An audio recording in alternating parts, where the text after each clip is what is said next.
Hello everyone, I am Tessellating Hexagons, bringing to you once again an overanalysis video featuring once again some certain guest who can carry on the rest of this intro because he normally does it so well and so much better than I do because he's so damn articulated. Introduce yourself!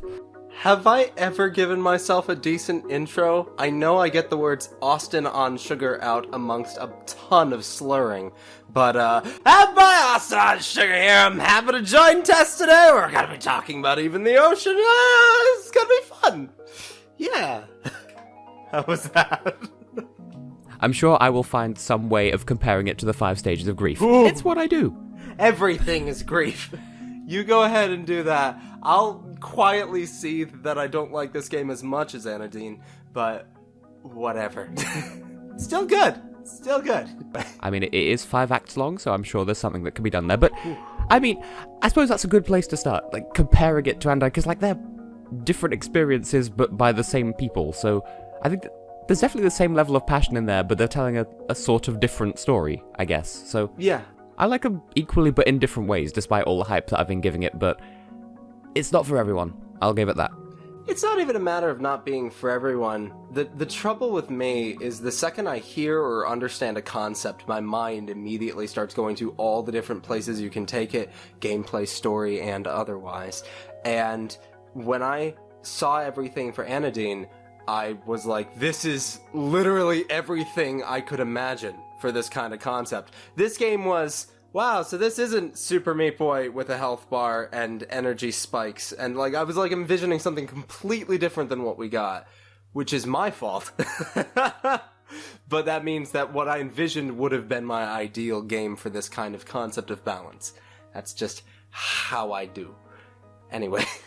And depending on where you draw the line, I would say that it does cover a lot of bases in terms of what you can do with the balance mechanic, because there are a whole load of... Admittedly, it does seem a little bit segmented in terms of this is such and such power plant or whatever, geome, whatever, and this is the gimmick we'll be using here. And in that regard, it does feel a little bit segmented, I suppose, but it does do a lot. It's got the idea...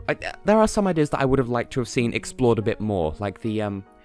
I think it was the Oscar Basin that had the...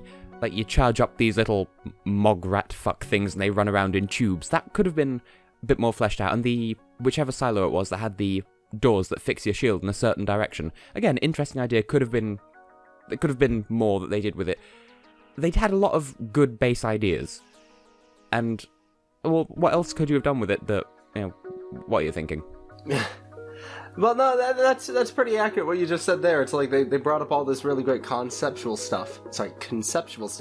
And then, personally, I feel like a lot of it was like, yeah, we gave you a complete experience, but not necessarily a satisfying or closure-filled sense of seeing the puzzle to its inevitable extremes, if that makes any sense. Like, this is why I'm always obsessive of hard modes in games, is because then you can actually say we'll have the experience be locked to the story mode, and then we'll create a completely separate version that really pushes the concept to its inevitable extremes, and we'll really see some crazy combinations of stuff, which we got to for the last couple dungeons. Honestly, I grew on the game as I went along. I opened up with, wow, this is a really quaint idea. It's no Anodyne, though. And by the end, I was like, wow, the cute little ghosty thing, like running after you. That was adorable.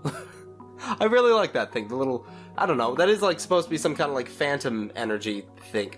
Whatever. For my money, the game pretty much hit its stride after you finished mending all of the energy silos. I think there is a definite constant build-up. Like, I think it more or less runs with the 5 acts of the game, where it goes from, like, absolute bubble-blowing beginner to then, and then, ooh, and then finally you get Act 5, which is one level, and it's, oh, right, well, okay then. Yeah. I think what you want from this game is what we want from the UK Eurovision entry at the moment, where it builds up by the right amount, but it needs to start where it finishes. Maybe not even start Maybe where not quite. It finishes, but start when you start getting into whatever the giant animals were called. geomes. You get to start there with that kind of challenge. There are bottomless pits. There are like tricks and traps that are really difficult to get through. Then you get to the stuff that's like really, challenging on the player, both how you think about things and also how you actually execute those. And then like the last dungeon is like demanding that you have a very specific balance of verticality and horizontality, which, I mean, for all the hype around going faster and jumping higher, it doesn't change as much as I would have liked. I would have loved to have seen like crazy springboarding and super sprinting, but again, I had a very different idea for what this game was going to be when I first heard the concept, which is my fault entirely. And I do agree. I mentioned several times during the Let's Play, and I still feel this now, it didn't really, it wasn't until the Sunray Spire at the very end that it properly started to feel like oversaturating on one type of energy had much of an effect on the actual physics of the game. I feel as though they could have made that a little bit more sensitive, but then that could have potentially broken some of the puzzles. Like, oh, you've got 3/4 of the way light energy, I guess you can just jump over this puzzle. Yeah, there would have to be some way to figure it out, but that's where the attention to finesse and all that companies like Nintendo used to be praised for. Anyway. But aside from the critique of the game itself, I actually really love everything else about it. I think this is a perfect package for the same people who made Anodyne. I just don't feel like the gameplay was also as perfect as everything else. That's just my complaint. But the rest of it, the symbolism! Shall we get into the symbolism? Do let's. Ooh, boy. Alright, this first one, obvious. Yin-yang. The whole thing is a yin-yang thing. I love it. The balance, the energies, light and dark, even if you're not even thinking of it as good and evil, because I actually prefer how they never refer to light and dark as anything more than light, dark, green, and purple. That's really cool to me, because then you don't say that life is a balance between right and wrong. It's a balance between the two options, and finding that balance is right and losing that balance is wrong, which is how I view the world as well, so I identified well with that. Yeah, it's definitely to their credit the way they've put it together, because this operates on several levels, because there's the balance of energies itself, which it's never explicitly stated that one is right and the other is wrong, which is, as I said, very much to its credit, although that means that the energy bar needs to be a right angle instead of just a left and right thing. It was biased towards dark energy all along. No, but I think a lot of what the game doesn't call attention to is really clever, because there's that, and then there's something that we've discussed in private conversations in the past, how this game has possibly some of the best transgender and non-binary representation in modern gaming, be it indie or otherwise, and it's never called attention to. So, for example, Lopez and Hummus both seem to be some sort of non-binary, and it's never explicitly stated. We don't even get a scene where someone misgenders them by mistake, apart from me, and the only one who calls attention to that is me. The game never says, by the way, look at me blowing my own horn about how representative we are. It's a society. It doesn't try to showcase just how different and how holier than thou compared to ours it is. And I think that's really good. Also, there were the gay couple who run the library. A+ content.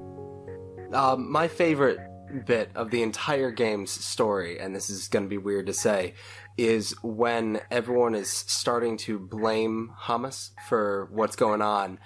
There's a guy who sort of steps forward, and you get the idea that he's the cranky old man who's, jaded and very conservative traditionalist, whatever.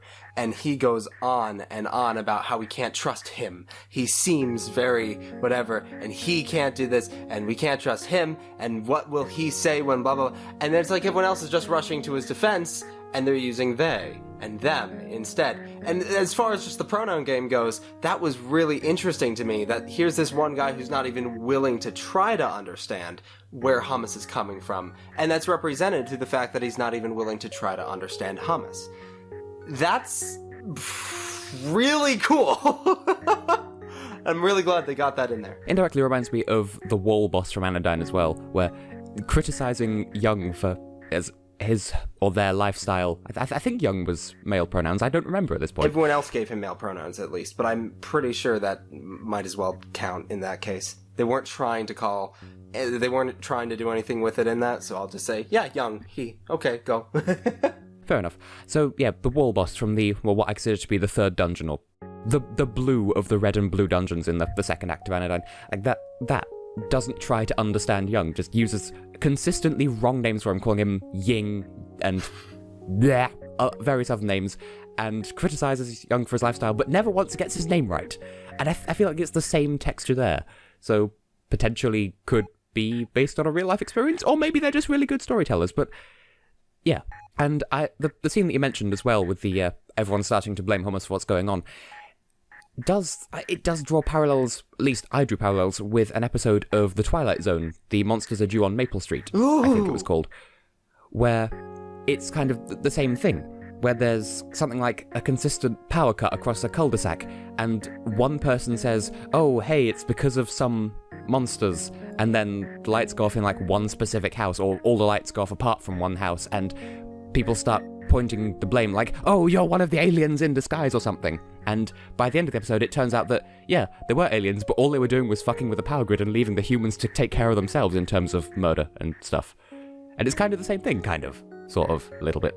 I mean, it's that same idea, definitely. Blame that which you don't understand on those that you don't understand, or those that you don't like, and use that which you don't understand as an excuse to ostracize or attack those you don't like. That's a fascinating socio-political parallel that I could draw to my good country right now that I'm not going to get into, but I mean...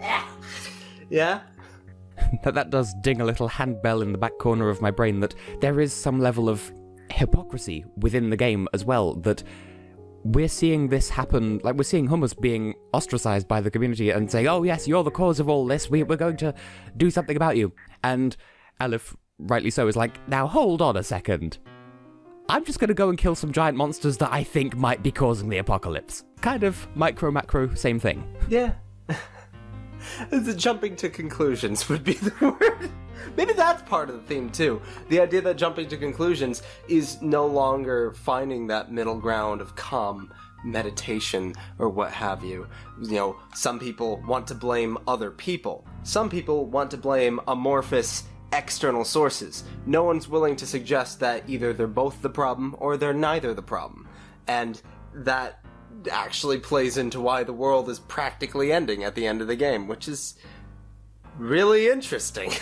Just kind of a thought that popped into my head just now as well. Mm-hmm. In terms of integration of the story, I did point out in one of the earlier episodes there is, the overworld in general, there is a lot of stuff that you can go and explore, and I feel like I didn't even scratch the surface with that, but there may just not have been all that much stuff there to begin with. I don't know, it's hard to tell. But there is one thing that you can encounter in the overworld, which is a small clump of mushrooms, and some of them are sort of bluish, greenish in colour, and they're very tall and thin, and then there are some purple ones that are wide and flat, and then there are some in between that are kind of half and half, and both in terms of colour and shape. And someone nearby explains, oh yes, these mushrooms are really sensitive to changes in the flow of energy in the air. And I feel like they could have done something with that, either getting a sample of them for Dr. Doorhead to say, oh, yeah, the balance of the world is shifting, or at the very least have some sort of aesthetic in the overworld saying, oh my goodness, all of the mushrooms are now this one colour, look at how much energy you've drained from the world to sustain your anti-pancake city. Oh, they could have done something with that, but in the end all we got was, oh, the sky's a bit red, it's raining, cool. Now the whole world is going to be, like, magic carpeted backwards and pulled under a waterfall, because that's kind of what it looked like, but that's just the faux Mode 7 going on. The Fode 7, if you will. I mean, I like that. It's a tribute to old Final Fantasy VI-esque kind of games where, like, oh boy, you go back and it looks absolutely terrible, but back at the time, we were like, I understand! I'm watching and I get it! But we didn't really. We just watched pretty little pixels flying at the screen and stuff, and it's like, yes. So, yeah. I mean, technically, you're absolutely correct. Since the water is not visually moving on the screen, but the map is, that's exactly what is happening. It's being rug pulled underneath the waterfall. Oh. I want to take it seriously, but there is a part of my brain that just reminds me of that every time I think of it, and so I can't help but chuckle at least a bit, because it's the apocalypse. I was about to say, just play it in fast motion, you'll get the sound effect in there. Although that said, maybe that is exactly what happens. Maybe the waterfall isn't a border around the world, it's just this, like, divider, and then the world is, like, whooshed underneath it, and then right down the other side, the waterfalls are cliffs on the other side, and all of the water has been drained, and oh good, you got the droughty world, and now you can build that pancake city that I've been referring to as Blackforge, and then the world can start again. Congratulations, Tethayala, you are the America's Next Top Model. That's like 3 different things at once there. You see, Tess, Tales of Symphonia, carry on. it's all part of a conspiracy. In this world, the planet is flat, you see? And when you disrupt the balance because you got too much light energy and too much dark energy, the planet actually tilts sideways, see? And it all just slides down into the waterfall, see? Columbus was wrong all along. They're not Indians. Sorry. Although, within all that, I did actually have a flash of inspiration. With the Great Falls on the northern Caravolde continent, the whole analogy for purgatory, which that hit me at the end of the episode, and I was like, oh my god, I need to tweet about this, because that was actually really clever. Even though it probably wasn't, and it took me a while to realise it, and so it made it seem cleverer than it was, I don't know. But that whole area, the whole thing of getting on the waterfall and going up it sideways, there is this change of perspective, and in that moment, when you're riding up the waterfall to the sea geome, in that moment, dark energy is vertical and light energy is horizontal. So maybe there's a question of perspective in there after all. See, now I complain about the rabbit hole being too deep, but that's what we're here for right now, so I can't... Oh yeah, we are digging the rabbit hole at this point. We are the rabbit hole. Shovel, mine broke! Oh dear.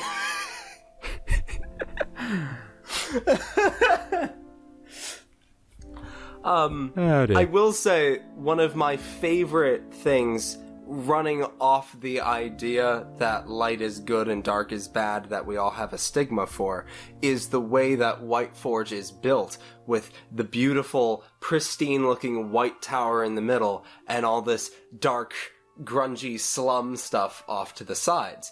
That was so interesting when I was like, wait, that's dark energy down there, because it spreads out so much larger as opposed to the 1% rising up, which is really interesting given the fact that, like, pinpoint needle going up and everything around it is the dark widespread, so you can fit a lot of people in the wide area, but it's not very successful, and then you can fit very few people in the spire going up that is incredibly successful. So that's...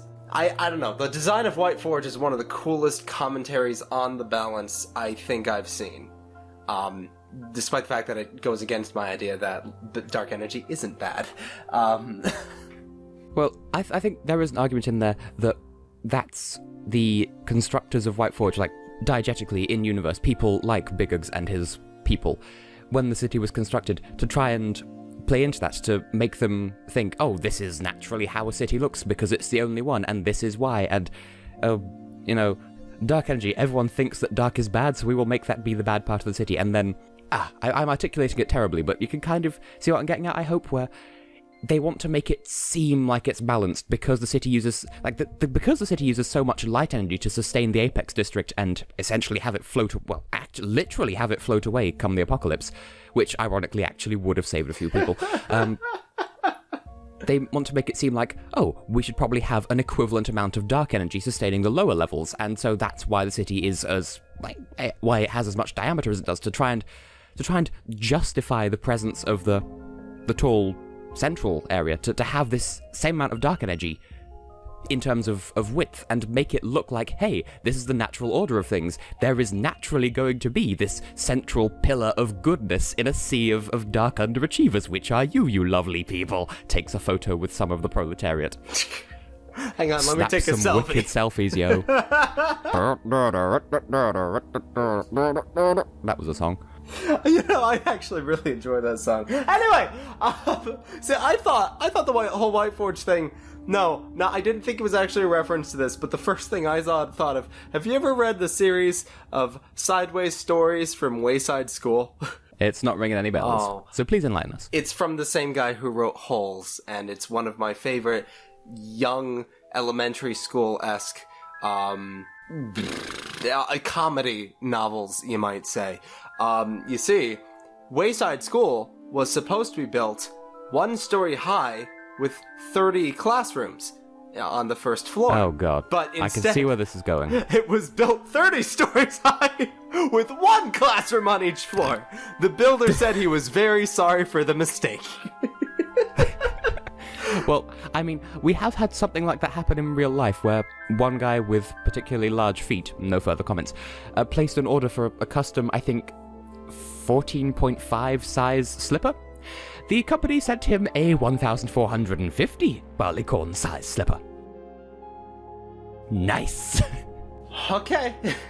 How does that happen? The builder said he was very sorry.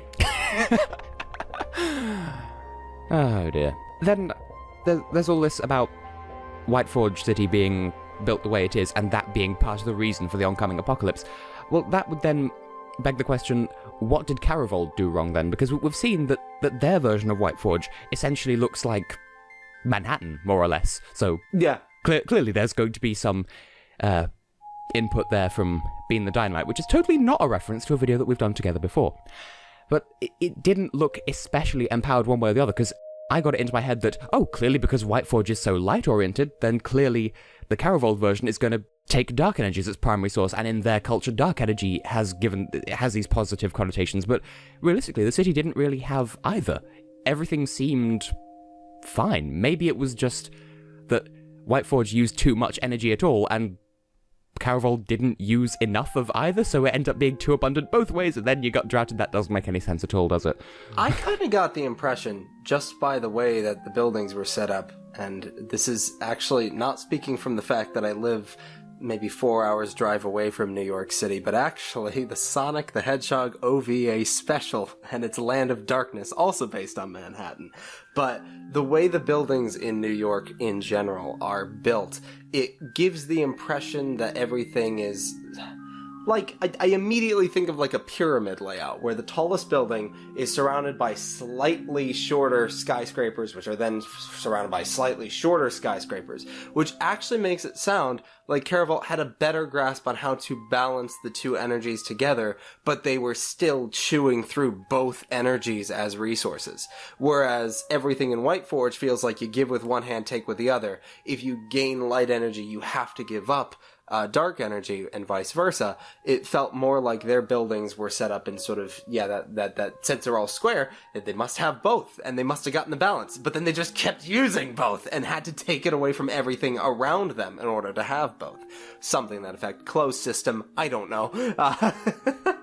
I've never been sciencey about that. I guess that makes sense, because how much of Caravolde was wasteland before the drought that they had? And then, of course, well...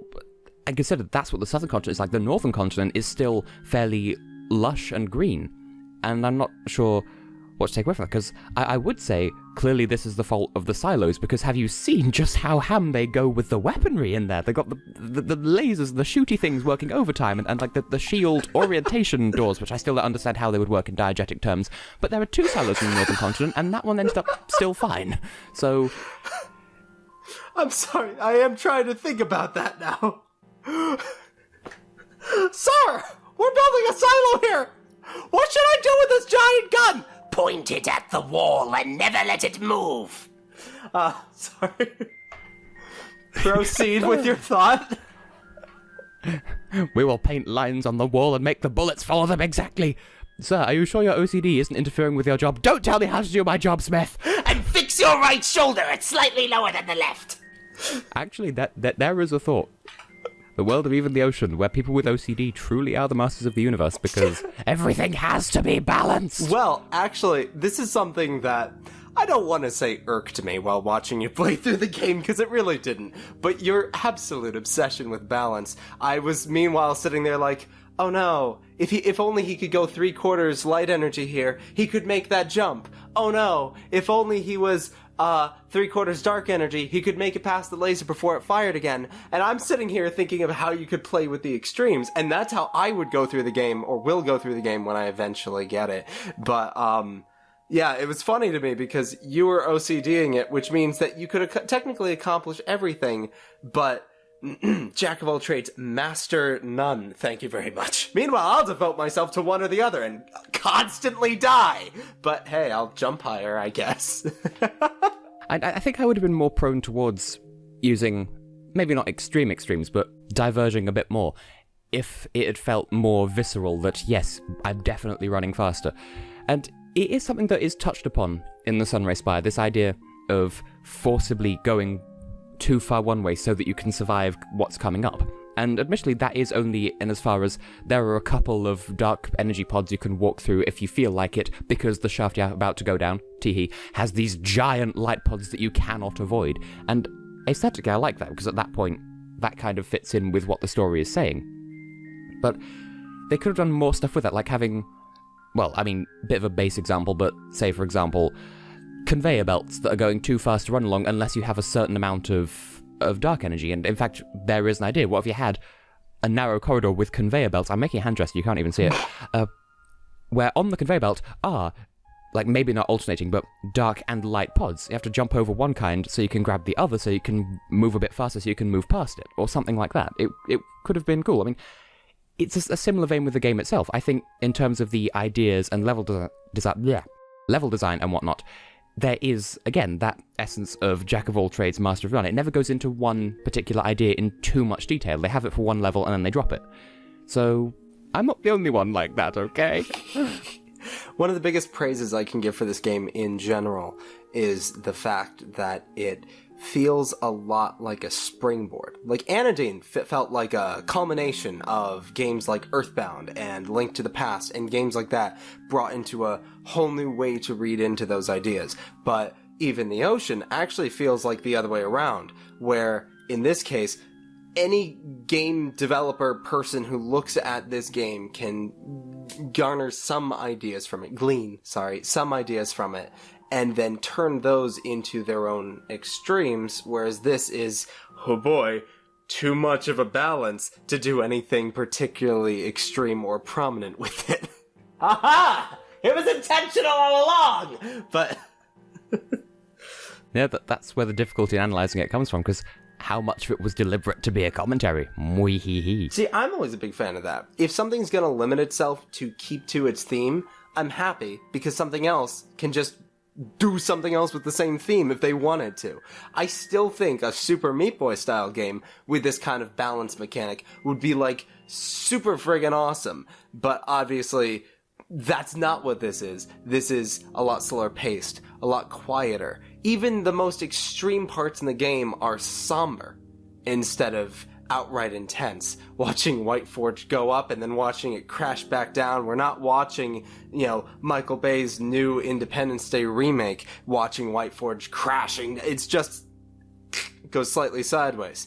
Oh no, the supports are broken, and now everything's dying because of wall of water that they're getting sucked into. But also, the Apex District comes back down, and it lands off balance. I didn't even... Okay, that's cool. Oh, that's really cool. I had no idea. I didn't even... Sorry. Okay. Do you need a moment? No, I just had my moment. Now I'll need to change my pants before we head out, but that's okay. Nice. But, that's the thing, is like, they really did keep that in mind. It felt like every step of the way. And it's at least often enough that I feel like the times that it looks like they forgot their own theme would have to have some more subtle meaning, as opposed to, we just didn't think to add it in here. So I really like that, because then you can trust that the developers stuck to it as much as they could, and we can read into the game from there. Although the flip side to that is that that's an excuse for poor design concepts if you wanted to go there. But again, this game is well put together enough that I can't really use that as a criticism. On other games, I totally will, but not this one. Now, part of me thinks that one thing that could potentially address this without affecting the game too much is if they were to include some sort of level editor, but then first of all you're straying into kind of Super Mario Maker territory where you have the power to make these amazing levels and none of the inspiration. Again, balance. Too much power, not enough inspiration. But I think it would be a nice addition, but I feel like it wouldn't fit with the tone of the game or the world or anything. So it would be a really cool thing to have, but perhaps not as part of the base game. I'm not saying as DLC, but I mean, including it in the same package would kind of... I don't know. I get you. This is why I've always been a big fan of, I'll say it, for the third time in the past half hour and the millionth time since you met me, I love hard modes in games. So, for example, from the menu, you choose, do you want to get the full experience, the story experience, the gameplay experience, and then you unlock hard mode experience, which is just that, or a level creator experience. And that's a separate menu thing, so that it doesn't have to interfere at all with the game that they created and had be this awesome vision of theirs. That way nothing interferes with the vision, and you still get to keep all the extra stuff at the same time. I like extras in games, I'm sorry. Why do people collect concept art anyway? It's just an extra collectible to get. But, I don't know, I find it cool. There is some desire for post-game content in there, clearly, because I only scratched the surface in the video that I did, and I would like to explore it more, but without knowing what the limitations of it are, it's somewhat difficult to know how far I can dig into that. So, I feel like somebody's watching me. No, I feel as though... Sorry, I lost my train of thought. This happens all the time. It's my fault. I feel like a level editor would have perhaps been a bit more fitting than the old Ocean, but I still feel like that as a post game is fitting and cool and entertaining in the same way as the swap mechanic was in Anodyne. Yeah. Though I feel as though perhaps they should have done a bit more than just including that, but I'm grateful for it being there. I mean, that's the thing, is if the developers don't want to include something in the vision, you can't really fault them for not including it, as much as I need it in every game I play, but I understand completely why they wouldn't want to tarnish the core experience with something extra, if that makes any sense. And they're infamous for their crazy behind-the-scenes stuff, and I never want them to change that. The day that those two guys make a game that doesn't have some crazy broken game, glitchy mess thing being the finale to the game, or your reward for beating the story, is the day that I stop thinking them as the two people who started with Anodyne. Anyway. So, before we ramble for entirely too long, do you have any more closing thoughts and whatnot? I like when games get this kind of symbolism, in general. When you can focus so hard on an idea like they have here, it becomes something borderline incredible. And I love watching how crazy developer designs and ideas and stuff like that can go when they just focus on that one core idea. Just focus on balance, on breaking that balance, on the two energies representing two directions. These are things that they had in mind from the very beginning of developing specifically even the Ocean, and it feels like it actually came out on the other end like exactly what they had in mind from the get-go, and I respect that. As opposed to most big budget games that tend to just, well, we had an idea, but it was kind of lost in corporate meddling, and we knew that gamers would be more into this. This doesn't feel like a game script. This feels like a script. Stuff like that. But this felt like a game that was entirely cohesive. That's the word I was looking for. Cohesive with itself. And to that, I commend the creators without measure. Okay, that's it for me. I mean, I could ramble for a while about the story, but I think I mentioned that in the last episode about how at first it feels like that you're not being told enough, but I mean, Aleph wouldn't be told enough. She's a rookie engineer, and anyway, you can go out of your way to talk to more people and do more stuff like attempting to murder the starfish, so it's kind of all on you at that point. So I don't think there's anything else we can dig into that unless that prompted something in your brain space. I like Mayor Biggs. He's a cool character. He's a great commentary on politicians while still being just a person. Because at the end, he wanted to save his own skin because he knew the world was ending. He kind of felt like it was inevitable, so he wanted to save his own life, which is why he launched White Forge up into the air. Meanwhile, Aleph, with her more altruistic attempts, murdered everybody, so that balance could truly be maintained. Which is a little iffy. Equal opportunity murder. Yeah, It's all balanced. I think that's about it for me, though, because I just... The characters are well written, the ideas are cool, the world building is absolutely on point, so there's that. Everything from the social commentary to the political commentary to the philosophical commentary, they hit on the head. And this is one of those games that prompts you to think more about the ideas than is presented within the game itself. total credit to that. Otherwise, we wouldn't be here doing this right now, so I'm totally cool with that. Yeah, okay. Good game. I like Anodyne better, but good game! Good job, guys. They're both fun, and I do intend to play through the non-story but just platforming mode on my own. Well, I intend to play through both because achievements, but I intend to play through the platforming section on my own time because that is also fun even without the embellishments of the story. And I guess that's all from us then, so I have been and will continue to be Tessellating Hexagons. I once was and now once am again, AustinOnSugar. It's true, he's back. And this has been Even the Ocean.